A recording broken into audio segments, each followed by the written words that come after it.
কারো ভালো লাগুক আর না লাগুক, ইউএস এখন গ্রিনল্যান্ড দখল করতে চায়। কিন্তু কেন? ভেনেজুয়েলা, যা খনিজ তেলের সবচেয়ে বড় দেশ, তা দখল করার পর এখন দখল করতে চায় গ্রিনল্যান্ড।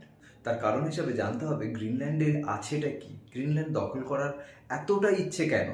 আমরা জানি যে দেশের কাছে খনিজ সম্পদের ভাণ্ডার সব থেকে বেশি, সেই দেশের কাছে অন্যান্য দেশকে নির্ভরশীল হতেই হবে।